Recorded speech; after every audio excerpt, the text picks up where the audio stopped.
You see it. Let's get it. Apple iPhone hacked even when turned off. Um, the phone was never really turned off because when it's off, right, you can find it. It just goes into super low battery power. So let's go through the quick article. Try and get motivated today. Let's do it. iPhone is iPhone is vulnerable to attack even when turned off. Wireless features Bluetooth, NFS, UWB stay on even when the device is powered down, which allow attackers to execute preloaded malware. An attacker can target iPhones even when they're turned off due to how the Apple implements standalone wireless feature Bluetooth, near field communication, and ultra-wideband UWB technologies in the device. Researchers have found the features have access to the iPhone's secure element, which stores sensitive info still even when the modern iPhones are powered down. This makes it possible, for example, to load malware onto a Bluetooth chip that's executed while the phone is off. When the wireless malware stays on after the phone is off, by compromising these wireless features, which people have been attacking Bluetooth. We just did the article of Tesla getting attacked through Bluetooth. So go check that article out. Attackers can go on to the access secure info such as user credit card data, banking details, or even digital card keys on the device. Though the risk is real, exploiting the scenario is not so straightforward for would-be attackers, research acknowledged. Threat actors would still need to load the malware when the phone is on for later execution when it's off, they said. They would require system-level access or remote execution, the later of which they could gain by using known flaws such as BRAC2. The root of the issue is the current implementation of low-powered for wireless chips on iPhones. The team differentiate between the LPM that the chips run on versus the power saving app that iPhone users can enable on their phones to save battery life. The LPM issues either is activated when the user switches their phone off or when iOS shuts down automatically due to low battery. The current LPM implementation on iPhone increases the user's security, safety, and convenience in most solutions. It also adds no new threats. So there's different ways to when you shut down a phone, how to keep a low power on so you can actually find your phone. LPM support is based on the iPhone hardware, so it can be removed with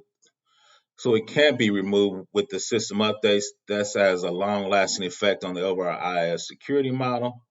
Bluetooth UMB chips are hardwired to the SC and the NFC chip, storing secrets that would be available in LPN. Since LPN supports is implemented in hardware, it cannot be removed for changing software components. As a result, on a modern iPhone, wireless chips can no longer be trusted to be turned on after the shutdown. This is posed. This poses a new threat now. Right, so we know hackers are out there taking over phones. Like people are using their iPhone to open the door up for their Tesla, right? So they figured out how to hack that feature to open up people's Teslas, right? So let's go through the scenario.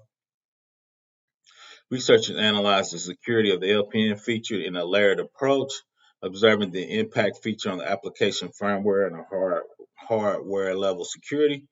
For example, a potential threat scenario they outline on the iPhone firmware assumes that the attacker either has system level access or can gain remote control execution using a known Bluetooth vulnerability, such as the aforementioned BRAC2 flaw. Right. Once again, there's a ton of flaws in Bluetooth. In this attack, the threat actor with system level access could modify firmware on any component that supports the LPN. This way, they may control limited of the phone even when the user powers it off. This might be interesting for a persistent exploit used against a high value target such as a journalist.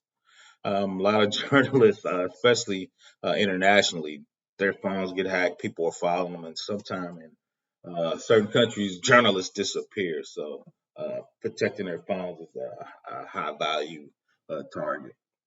In the case of leveraging an RSC flaw, actors have a smaller attack surface but could still access data, NFS, Bluetooth mode, UMB, However, Apple had already minimized the attack surface by enabling these features on demand.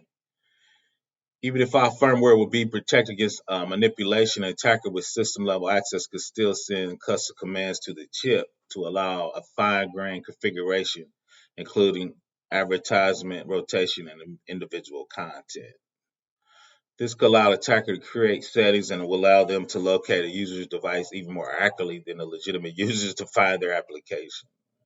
So the problem with that is a lot of times you have bad guys that wants to track your location, right? So this is the last part of the article. Apple response and potential mitigation or safety features. A potential solution is to the scenario would be Apple to add a hardware-based switch to disconnect the battery. So these wireless elements would never have power while the iPhone is powered down, researchers say.